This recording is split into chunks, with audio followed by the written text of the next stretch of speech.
Hey, everybody, we want to welcome you out to another College Coaching Network Ambassador Club live event. Today, we have Rosa Sella that is here with us, and she is amazing when it comes to helping you guys get money to go to college. So, Rosella is so happy. I'm so happy to have you out. Can tell everybody hello and all that good stuff. Hi, everyone. My name is Rosa Sella. Like Todd said, I am the scholarship supervisor for the Greater Kansas City Community Foundation. And what that means is I help manage scholarship funds here locally to Kansas City students, but also to students across the country to help them pay for their post-secondary goals. Yes, yeah. So we were told about you guys indirectly. There was a good friend of mine that's a patent attorney, and he told me great things about what you guys are doing. So, I want to break down and kind of lead into like what the value prop that you guys have, right? So I want to kind of paint a picture, but if I'm not painting a picture right, you correct me and yeah, give me back. Sure, no problem. All right, so let's say I'm a wealthy person, right? Which I am not by any means, right? Not at all, right? One day, hopefully, right? But let's say I'm a wealthy person. I'm speaking into an existence, and then basically and unfortunately, somebody in my family passes away, and I want to create a scholarship in honor of that loved one, right? Where would I go if I have $100,000 or $200,000 and I want to put that money somewhere so it can keep the name of that loved one going on? How do you guys come in and help those people that are wealthy that want to give money to organizations? Absolutely. So a lot of the work that I do personally with the scholarships, and more so than probably any of our other funds. So just to kind of preface that, the Community Foundation helps people regardless. I mean, yes, probably a little bit more wealthy, but people that have money set aside for their charitable giving, we provide a place for their money to grow essentially so that they can continue to give charitably. And we provide kind of the mechanism for that to happen. Most of the time that happens through what is called a donor advised fund. So, they set up a charity or the people that are doing the work, they can grant money to them. But every once in a while, like you said, we have a person who maybe due to unfortunate circumstances loses a loved one, a parent, a child, and they want to set up something in their honor. Sometimes it's to benefit, maybe the students that attend the school that the student would have graduated from, or we have a scholarship that just recently opened that's for nursing students because their mother was a nurse and they want to give back to people going into that profession. So really, I mean, sometimes it's geared on the qualities of the person who passed away. Sometimes it's like to benefit the students from that school. And they'll set up a scholarship fund through our organization. So what we do is we help them create the legacy for what can live on through their loved one's name. So for example, we have, different scholarship funds that are, usually named for a person. And students will go online and apply if they're qualified. And so the family will set up the qualifications. Sometimes it's really generic, like they just have to be a high school senior and maybe maintain a 2.5 GPA and they plan to go to a 2 or 4 year college. I mean, it's pretty, basic stuff. And then sometimes it's really specific where, they want them to pursue a specific major because, again, it's aligning with the values of that person. We have a scholarship for people that like to play golf. There's really something truly for everyone. We have scholarships for every type of student, whether you're pursuing a trade program or going into a specific PhD program in economics. There's really something for everyone out there. And so we, as an organization, just kind of real quick before you go further. Yeah. Real quick, and I'm sorry, there's a delay on my end, so I apologize. No, it's okay. Because I want to go. You said something that I want to unpack, but I want to paint the whole picture so people understand this, right? So I'm a parent, and I don't have much money saved. I need money to send my kids to college. You guys have money. Yeah. I want to keep it like super simple. Like, we don't have that much money. You guys have money. So how do we understand how this works? So this is what I want to put out here. If I'm a family and I don't have much money, there's a couple ways that you can cover the college expenses. You can cover it by doing loans. which I don't like, right? There's Yes. $1.6 trillion in student loans that are out there right now. So we've seen enough of that. That's not working, right? Agreed. At all. So if there's a way to tap into it, this is the plight that I see. This is why I think College Coaching Network is relevant in this whole thing. The money goes to the foundation. The foundation gets the money, and you guys go out and you talk to your local partners, which I think your local partners are doing a phenomenal job. So I'm not saying this to knock, but sometimes the local partners are not always using all the resources available to them to make the information available to the students or the parents to let them know that you're a valuable resource. Yeah, absolutely. So that is a challenge that we see often, where they may or may not be aware. First of all, they may or may not even be aware that we exist. I think in Kansas City specifically, there are certain names that you automatically associate with scholarships. And I think we're all familiar with those, but the Community Foundation gives out a significant amount of scholarships each year. Last year, in 2020, we awarded almost $4 million in scholarships. And those are just your local students. And those are modest dollars. And I say that because, the average scholarship from our organization is around $1,200 to $1,300. Students can sometimes qualify for multiple.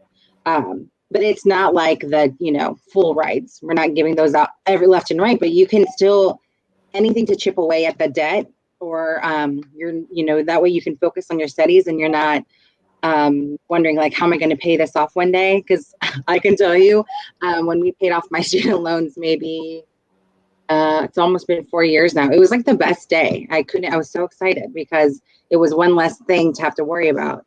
And they add up. So I've done anything to help kids from having that burden. I definitely want to support. But just to kind of go back to that, your point, there is sometimes a disconnect with organizations, whether they're aware of the services that we offer or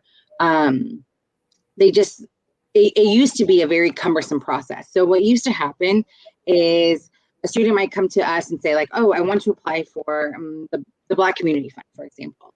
They'd go online and complete an application, and then they might see that we have other scholarships, but then they'd have to individually apply for each scholarship opportunity. And like you said, sometimes they're named after people. So how do I know who Joseph J. Lamarck is? I don't. And so I'd have to research the name. And that doesn't qualify for me. So let me click on the next person and then the next person's name. And then you're kind of getting stuck. So we've created a system at the Community Foundation now that essentially is very similar to what other students are already doing for college applications, where they kind of create a profile and then it'll show them all the scholarships that they're qualified for based on their answers. So if they've indicated their GPA is a 3.2 and they plan to go to a college in Missouri and I don't know, maybe they're pursuing education as a degree. We take that information and we say, oh, you're qualified for X, Y, and Z scholarships based on gender.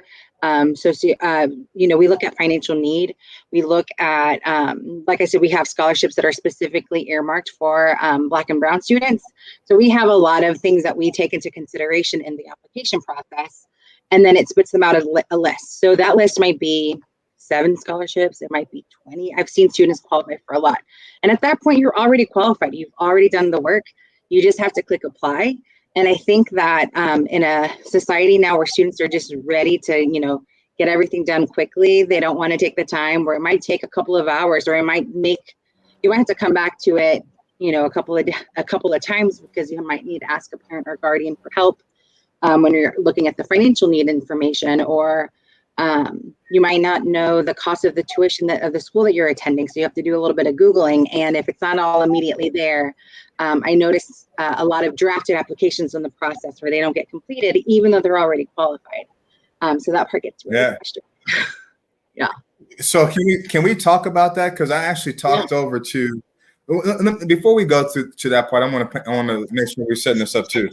Oh yeah. So if let's say, for example, you want to go to MU as a college, right? Mm-hmm. So MU is a great school, broadcast journalism, and the list goes on. Great sports and all that. So about 24 to 25,000, give or take, a year, right? Okay, so let's say for 4 years, it's going to take about $100,000 for you to get a bachelor's degree out of that college, right?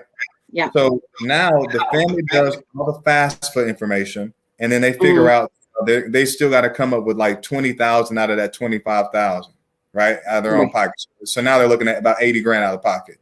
So you can go after FastWeb, Unigo, Big Future College Board, and all those things.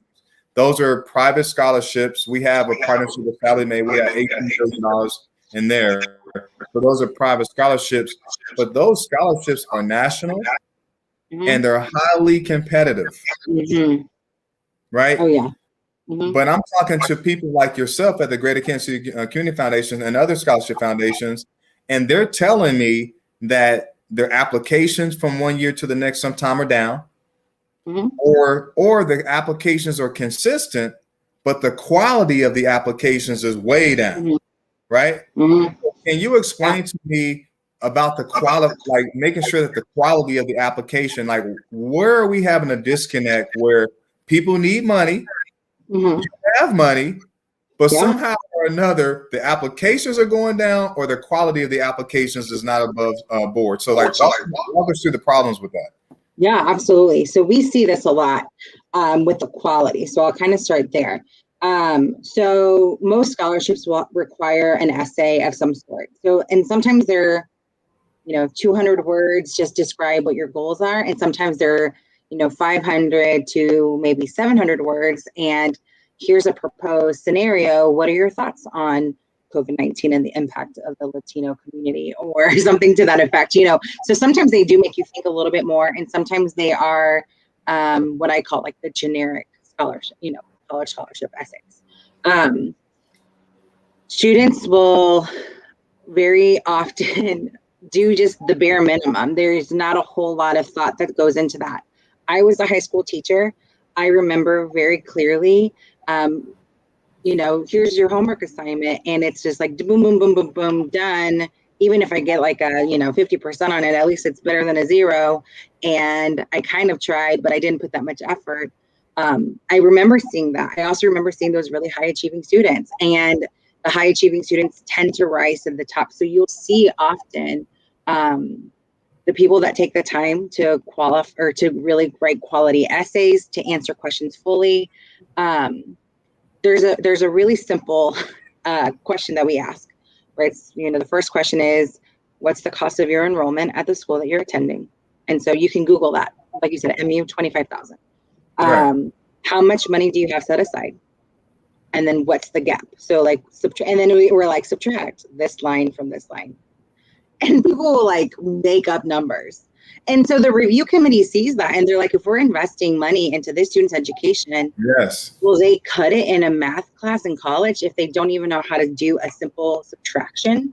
And I mean, sometimes they look past it because, user error. And sometimes it is something that people will take into consideration when it's that tiebreaker. Like, okay, it's between student A and student B, and student A didn't answer the questions fully and student B did, so maybe we're going to invest our money here. And it is something that we see happen, unfortunately. But I always tell students, if it takes you 2 hours, or maybe even 3, but 2 hours for easy math to complete this, and you can get $1,000 scholarship, you made $500 an hour. And you're not going to find a job that's going to pay you $500 an hour. No. And you might get 3 or 4 scholarships if you really put the effort into. Then we just got an email just the other day from a student that went to Spelman and is graduating this year in May. And she's received a scholarship now for the last 4 years. I looked her up in the system. She got $13,000 of support. That's $13,000 less that she has to take out in student loans that she was able to, receive from the Community Foundation over the course of, the last 4 years. Then she applied for multiple scholarships and she received multiple scholarships. So like I said, it may seem like, $1,000 isn't that much, but if you get 4 of them times 4 years, it's significant, the impact it can have. But it does take time. It does. Mm-hmm. Yeah, it's not going to be something that you can sit down in 15 minutes and get completed. We do presentations to high schools often. And I always tell students to get started while we're especially with Zoom, like I'm here now, but you guys have your computers in front of you. And like, I'll keep the chat open, ask questions, raise your hand, and we can kind of do that. And if they don't get it done in that 45-minute window, I always say, don't forget to go back to look at this. And I tell the teachers, and I'll send a report to the school so that they can see kind of where students have landed or where they ended. And we really want to see that number go down with the number of students that are just left in like a drafted mode or a pending mode, because we see that often. Definitely. That's my number one goal. You can't get the scholarship if you don't apply. If you don't apply. And also, too, you want to make sure you have a good enough quality application that you would be considered. So I want to go into the mind of the person that is actually the person, the one who created the scholarship. Sure. Not the family that needs the money now, right? Let's go into the mind of the person that created the parameters of the scholarship. So somebody in my family passed away. And I want to give money to other kids. Yeah. I don't want to have the money that's representing the loved one that passed away being invested into a deadbeat student. Right. Right? Exactly. So what happens if they feel like the applicants that apply, that none of them meet the criteria? What do they do? Oh, that actually happened. That actually happened this year. We had a scholarship committee. I just met with them. I heard it with him. I'm like, what just happened? But like, it really did just happen the other day. We were working with this committee who has a scholarship fund. They've had it. It's been around maybe 15 years, and it's a really great scholarship. It's a 2-year scholarship that covers students that are pursuing a career in energy. So they look at students that are pursuing the STEM field and might go into an energy career of some sort. And this year's applications were just not great. And what they're doing, so they opened up the deadline again. So they said, okay, well, the deadline just passed and we didn't get what we needed or hoped for out of the applications that we received. Let's open it back up. And so now what my job is I'm emailing students, schools, and just saying, like, do you know students that are pursuing STEM? It's specifically for African American and Black and Hispanic students that are pursuing a degree in STEM that are potentially interested in a career in energy. So, I mean, it's kind of specific, but the quality of the applications that were received, there weren't very many, and they weren't very great. So they were like, well, let's broaden the pool. And if we don't get many more applications, we can deal with what we got because we'll award somebody. But they have, they have the money. Here's a pile of dollars that are, waiting to be taken, and just not a very great pool of applicants to receive it. So it is kind of disheartening. We have another scholarship committee that awards. This is actually a pretty significant one, and it's national. $10,000 a year for 4 years. And this year's applications, again, you would think if it's $10,000 a year for 4 years, and the requirements are not, it's not like they're looking for that 4.0 student. They actually say, we want that kid that's like, maybe even falling in the cracks. So maybe like a B average, some financial need, but really just wants the support. We're here to help that kid. We don't need it to be the valedictorian.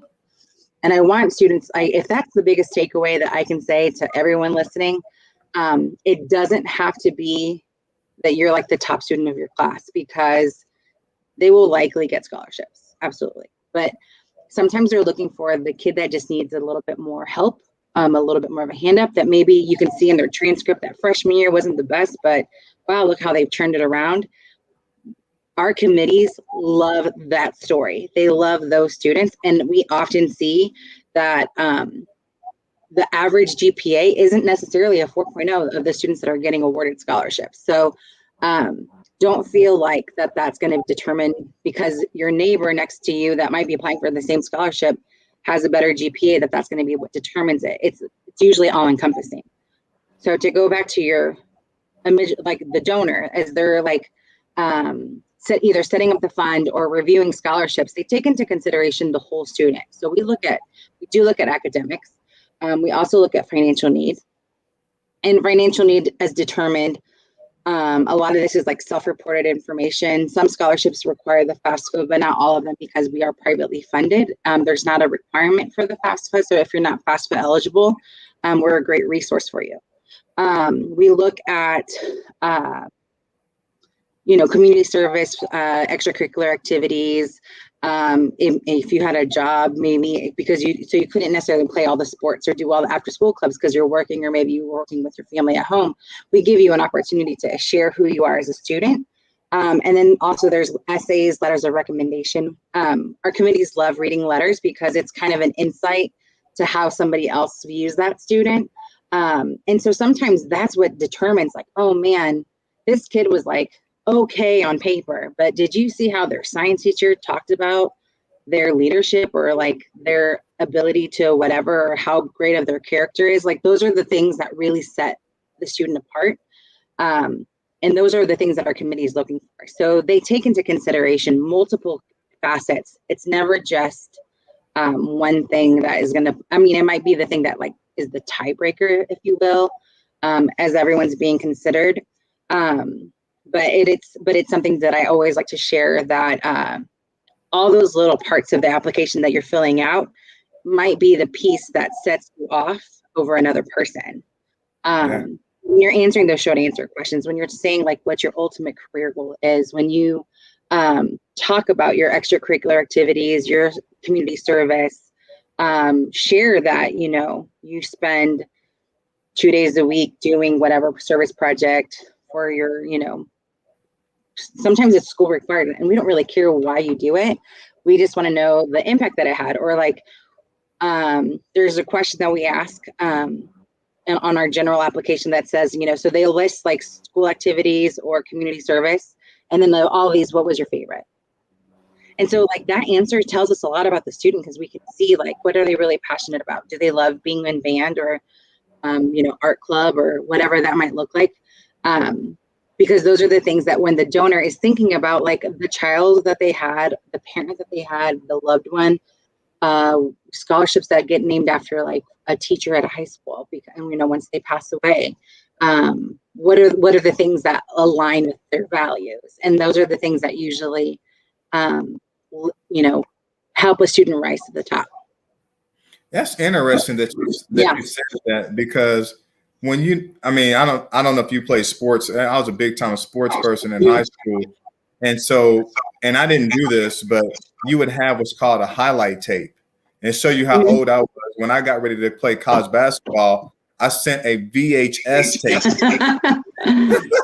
to the college before I went down there to do a tryout, right, with the team. Mm-hmm. But I wonder if the student could actually do a highlight, but it didn't highlight their sports, but it highlighted them as a person. Mm-hmm. Oh, yeah. I know a lot. We work a lot with like college advisors, like the College Advising Corps in Kansas and Missouri specifically. And I know a lot of those students, especially in their senior seminars, are told like, write a resume about yourself. We have a spot where you can like attach documents like that.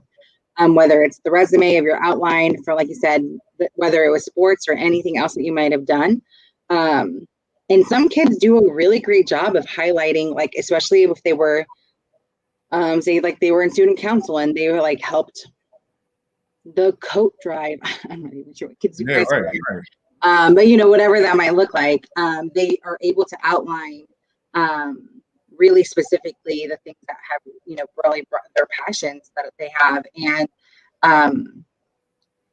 the committees that I work with love seeing the student come to life in the application, because they kind of tend to get, they kind of sometimes tend to get, very monotonous, okay, we see your transcript, we see where you're planning to go to college, we see this, but then it's like, what are the parts that are different? And those are usually those, like I said, the activities, the letters, the essays, those are the parts that really we look at that will, take the kid to the next level. And when they are able to really showcase themselves, and I can tell you, like, culturally, growing up in a Mexican household, it was like, you don't brag about yourself. Like, that was something that was just really like, my mom would remind me of my place very quickly. But I always say to students, especially when I know that there might be like a cultural barrier, this is the time to say, like, I am so good at soccer or basketball, or I was the captain of my team. I really love photography, and, I spend hours doing this because it's my hobby, or whatever that looks like. Or I'm at home and I help my mom with my younger siblings, which is like a leadership thing. Like those are things that we take into consideration in a lot of different ways. But that's the time to really like just shine. Talk about yourself. Tell us what makes you. Why do we want to give you money? What makes us, and so like you have to, be not afraid to do that. Rosacella, you said something that was so amazing, because a lot of times, like, and you said in the Hispanic demographic, you guys don't really toot your own horn. You just do you just work. It's part of your culture. You do whatever you got to do to make sure that the family's going to function, right?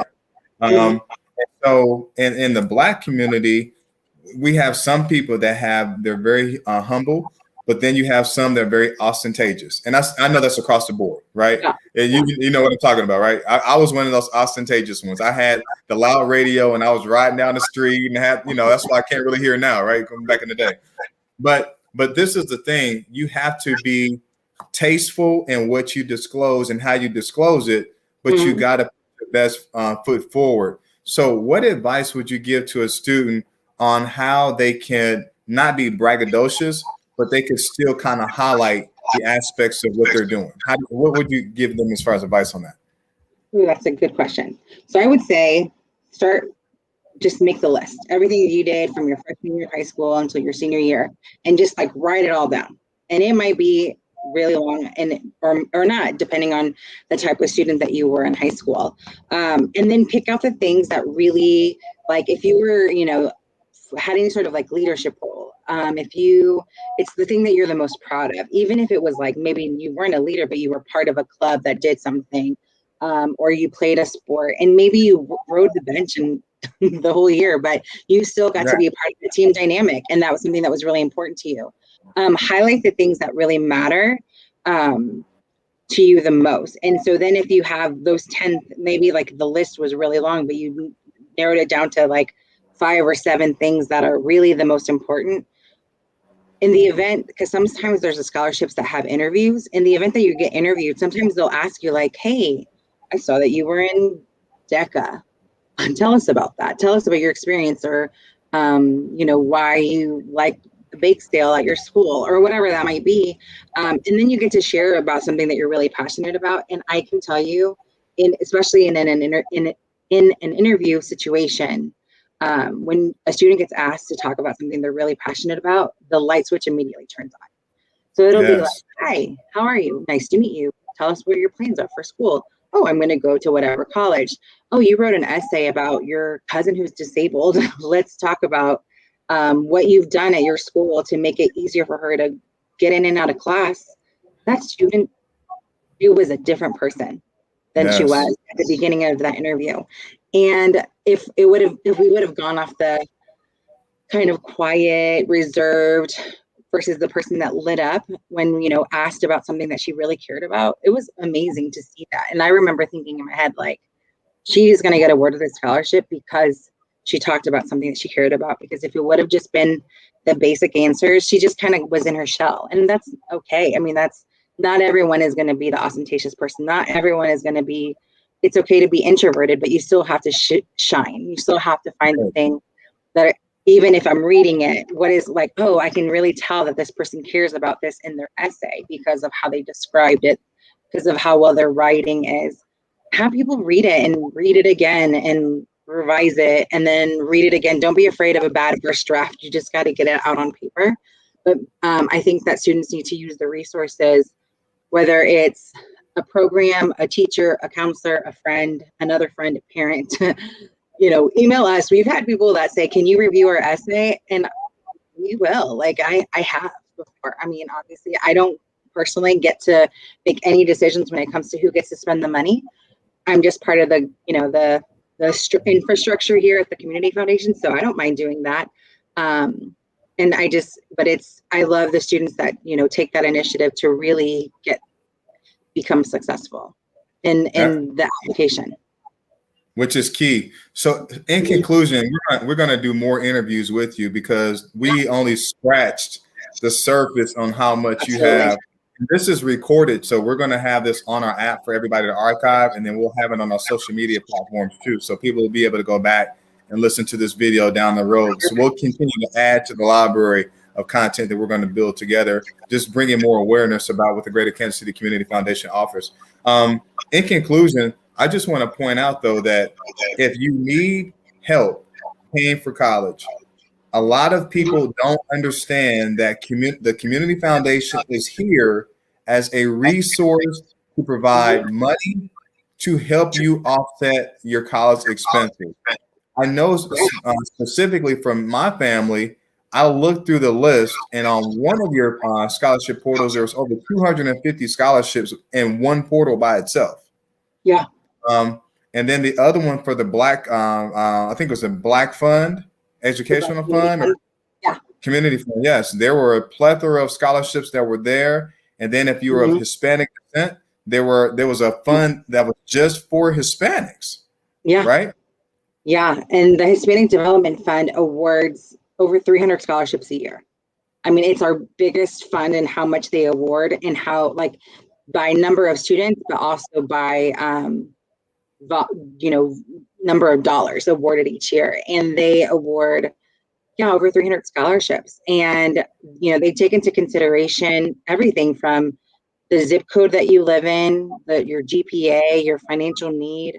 They have scholarships for dreamers, so students that might not have residency status in the United States, and it's here in Kansas City. So those 300 students are in Kansas City. They're not, national. And we do have some national scholarships. We manage several of them, but I always tell students, apply for those, but they're really competitive. You mentioned that I was a reader for the Coca-Cola Scholarship Foundation one year, and it is intense, the number, and those are like every 4.0 student in America is applying for that scholarship.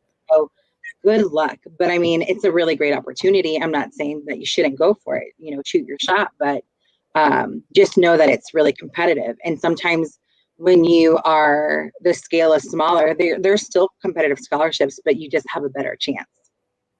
The pool's not big.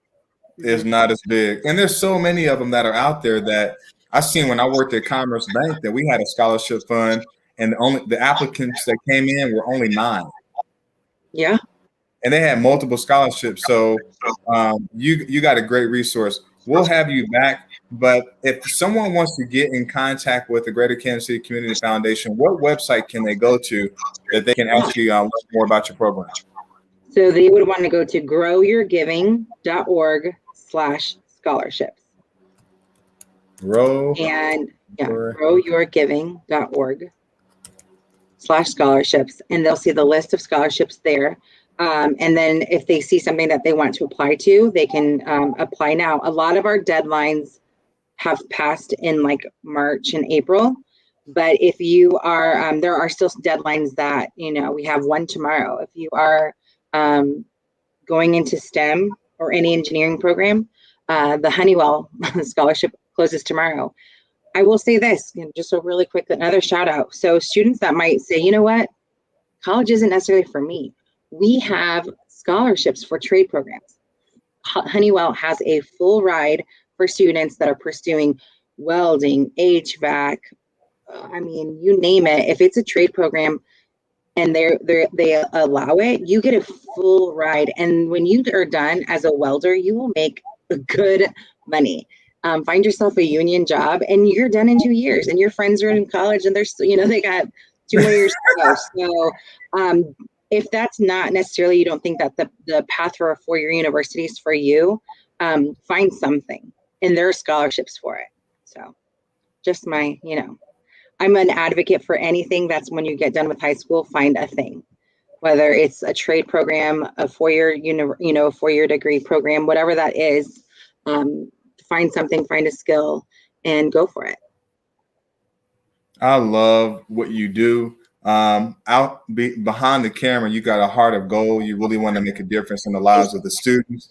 And I think you guys have definitely proven yourself to be a community leader. I talk to organizations that are Fortune 500 companies or really big companies here in town. And every time we say the Greater Kansas City Community Foundation, everyone is 2 thumbs up. You know, A+ organization. Thank you for that. You guys are doing great work. So continue to do what you're doing. We'll connect definitely behind the scenes because we got some exciting news coming down with College Coaching Network and our own foundation that we're in the process of getting ready to launch. So we're excited about that. And we'll look forward to making that announcement together.